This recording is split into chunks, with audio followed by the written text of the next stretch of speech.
Hi, I'm Jen, and this is Hidden River Creative. Let's make a card. Today's card features some products from Simon Says Stamp.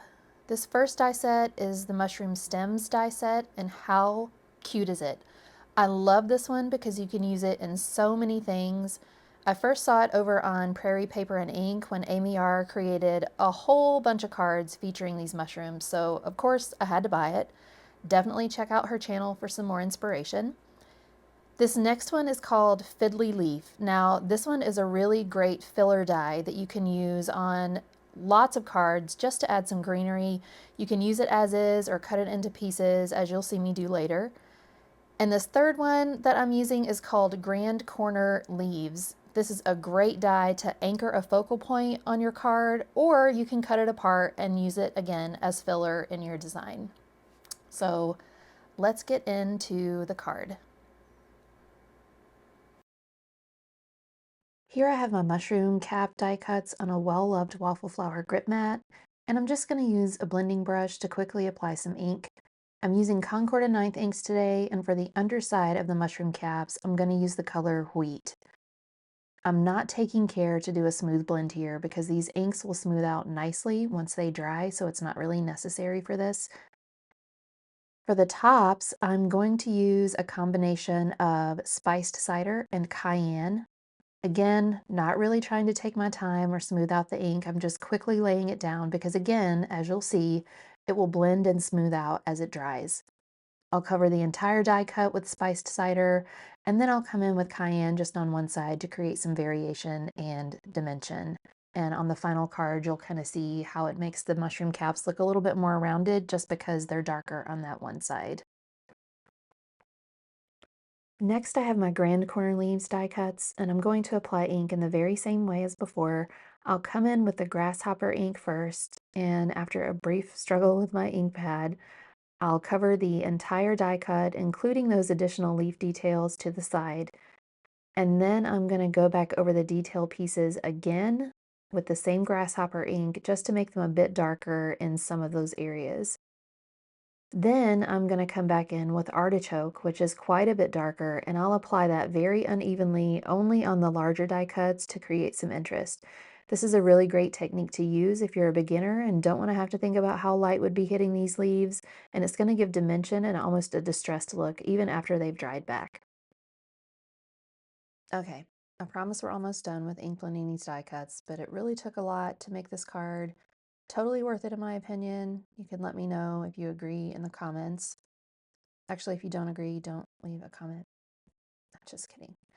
Anyway, these fiddly leaves are getting a rough application of Juniper ink, going heavy in some areas and lighter in others just to create that contrast. I chose a different shade of green for these so each type of greenery could stand on its own in the final design. You don't always have to use different colors. You can create variation just by using lighter or heavier application of the same ink color, and it will look quite different.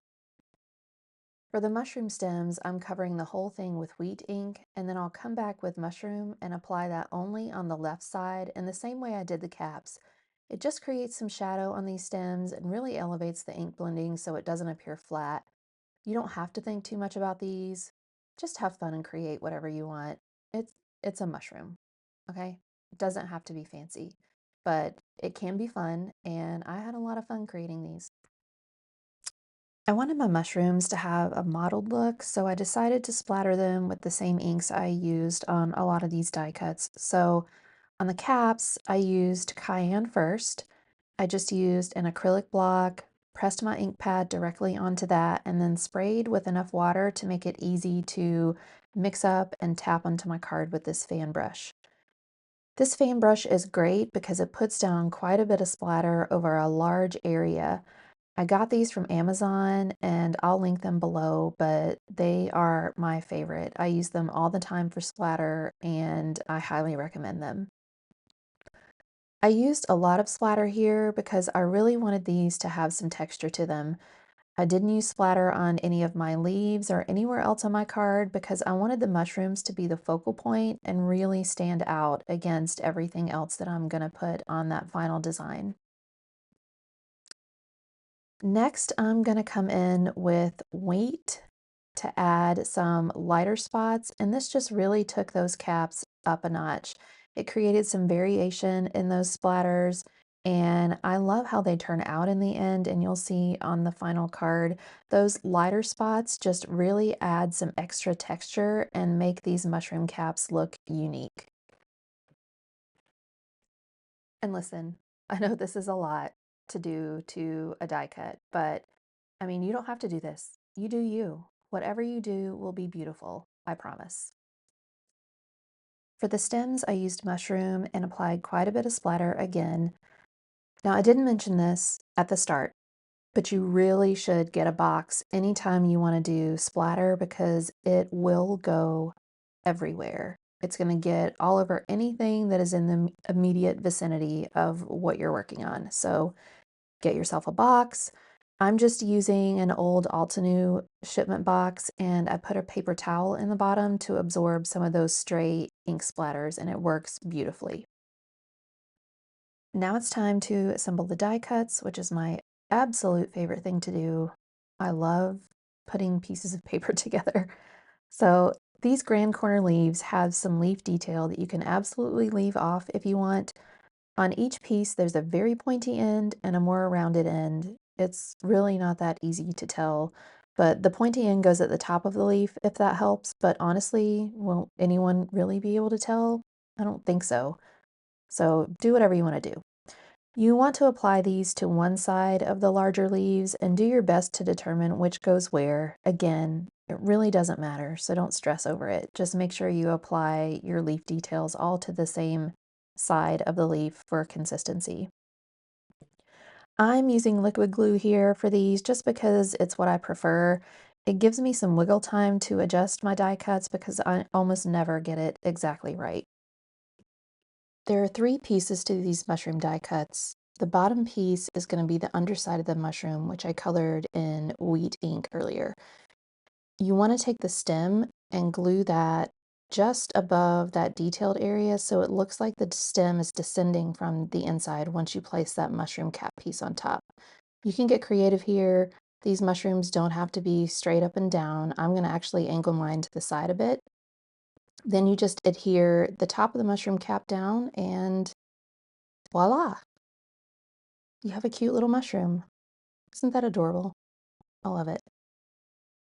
Now I'll adhere another stem piece to the backs of these for a little more stability because I plan to pop them up on foam tape. You'll notice I die cut quite a few mushrooms, even though I'll only use 3 on the front of my card because I wanted some extras to decorate the inside of my card as well because I always love to do that. I wanted my card to be a fun shape, so I'm using my Essential Arches die set from Spellbinders. I use these pretty often, and they're great for making shaped cards because the largest die is actually A2 size. My panel that I'm using is cut from Night of Navy Stampin' Up! Cardstock, but any darker navy cardstock would be beautiful. I'll link something similar in the description below the video. I wanted the edges of my panel to be darker than the center, almost creating a highlight behind my mushrooms. It's really subtle on the final card, but you could put down more ink for a more dramatic look. You can see my inking is very rough, but it'll dry back and smooth out. Now it's time to actually create my card panel. So it's always a good idea to do a dry fit first, which is just arranging your die cuts to see how you want the card to look before you start adhering things down. If you're like me, committing to gluing first always ends in disaster, so I always try to do a dry fit before I commit to anything. A lot of work went into these pieces, so I'm not about to waste all of that effort. I'm just going to keep trimming these apart and placing them around my design. I try to cut them in areas where it doesn't look like it's been cut, if that makes sense. I don't want to just stick pieces on here that look like they've been chopped off in a random area. I want to make it look intentional, so I'm trying really hard to make sure that when I cut them apart, it doesn't look like they've been cut apart. So I'm just going to keep doing that here and tucking them in wherever I see a hole or a place where some extra greenery could go. I'm just going to keep fiddling around with it. I don't know. Is this helpful? Is this like watching paint dry? You can let me know in the comments. Um, but I was happy with what I had, so I'm gonna go ahead and start gluing that down. Sometimes I'll take a picture of my dry fit just so that I can remember. I didn't do that this time. I felt pretty confident I could recreate it to the best of my ability. Um, but yeah, so here I'm just going to put some foam squares down on the backs of these mushrooms because I wanted them to be popped up. I'm not going to pop up any of my greenery, just these mushrooms, because I want them to be the focal point of this card panel. The foam squares that I'm using are from Gina K. I highly recommend having some sort of foam squares on hand or foam tape. It just really helps when you're trying to pop up your die cuts. I know some people will even use scrap paper behind their die cuts just for stability, but I found that these work pretty well. So this is what I'm currently using. So I'll just kind of cut these apart so that they fit on the back of those stems, and then I'll place them down on my card. Sometimes when I use foam squares, I'll put a little dot of glue on the back of them too. If it's something that I feel like I'm gonna need to move around a little bit before I really want to stick it down, but for these, I didn't feel like I needed to do that, so I opted out of that step in my process. Now I'm going to glue these fiddly leaf pieces back in place behind my die cuts. I'll just continue placing them around. You'll see me kind of trim them up a little bit too as I go so that they fit nicely. Sometimes those stems are a little bit too long. I'm going to keep gluing these down onto my card. You'll notice that I'm only putting glue at the very bottom of these little pieces because I want the top pieces to be able to lift up from the card a little bit to really look like spriggy greenery coming up from behind my design. So I'm just going to keep placing these in, trimming them down so that they fit nicely. I left my top right corner of my card open because that's where I want my sentiment and greeting to go. Isn't that cute? I love this card so much. It's probably one of my favorite ones I've ever made. For my sentiment, I'm going to use this Simon Says Stamp and CZ design set called Just a Note. It has this cute little Just a Note die set on the back, and that's what I'll use for the front of my card as my sentiment. It has the words and the shadow layer, so I cut the shadow layer from Vellum and then the Just a Note words from Mushroom Cardstock from Concord and Ninth. I'm just going to glue this first set of words to the front of my shadow layer, and I'm using liquid glue. I'm just going to dot that on and then adhere that down. And then I learned this trick from Amy R. over at Prairie Paper and Ink. So if you're gluing down vellum with some words on the front and you don't want your glue to squish out the back and show through on your vellum, just take another die cut of the same words and glue it to the back of the vellum. And then when you go to adhere it down, you just put the glue onto the cardstock and not the vellum, and then it doesn't show through on your final card. So that was a neat trick that I tried out on this card and it worked beautifully. So definitely try that out. Now I'm going to cut my card base using that same Essentials Arches die, the very largest one that is A2 size. I placed my card base just inside the cutting edges of this die so that it only cuts the top of the card. And when you do that, you get a shaped card, which is really neat. You just have to be really careful not to cut the folded side of your card base, or you're just going to end up with two card panels and not a folding card. So I just place this into my scoreboard to use that as a guide so that I get this perfectly placed right on top of my card base. This is a really neat trick so that you make sure you line it up perfectly every time.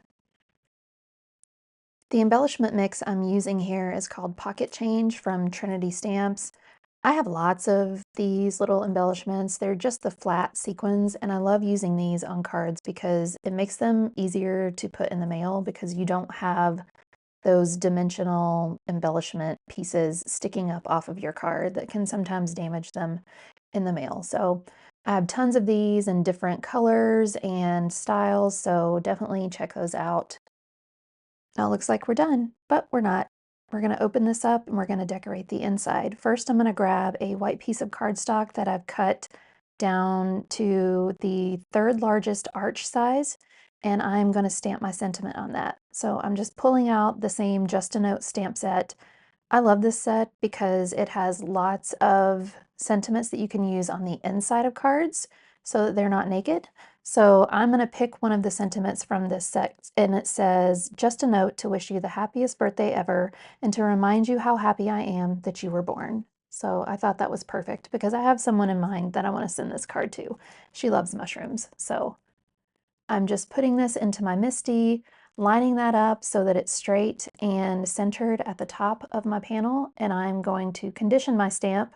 All you really need to do is run your fingers over it to get some of that film off of it so that it stamps evenly and nicely. I'm going to take my Versafine black ink here. It's Versafine Onyx Black. I'm going to tap that on. I'm not going to squish it. I'm just lightly tapping it because I don't want this to smear. And then I'm going to quickly stamp that down, lightly press it to make sure I get a good impression. I'm going to check it, stamp it down again, and that looks great. So I'm going to take that. I did let this dry a little bit because this Versafine ink has some pigment properties to it, so it takes a little bit to dry. If you don't allow it to dry, you're probably going to smudge it, so just make sure that you allow that drying time if you're using the same kind of ink. Now, as I said earlier, I did want to use some of those die cuts on the inside of my card, so I used that third Grand Corners leaf set that I made, and then a couple additional mushrooms, and just fiddled around with that until I found a design that I liked. Almost glued that down incorrectly. And then I'm just gluing these straight down. I'm not going to put any dimension to these because obviously it's on the inside of my card and we don't want to do that. So these dies do create a little bit of dimension on the inside of the card, but it's not enough to matter. So I thought this was really cute, and I'm going to glue that down to the inside, and now we're done. Isn't that such a cute card? Gosh, I just love it so much. Again, I think this is probably one of my favorite cards that I have ever made. And the inside just takes it up a notch. So definitely finish the insides of your cards. It really gives them a finished look, and I'm sure the recipient will be very happy with it. I'll link all the products that I used in the description box below the video. Thank you so much for watching. If you enjoyed this card, please give me a thumbs up and subscribe, and I promise to keep the inspiration coming. Thanks everyone. Have a fantastic day.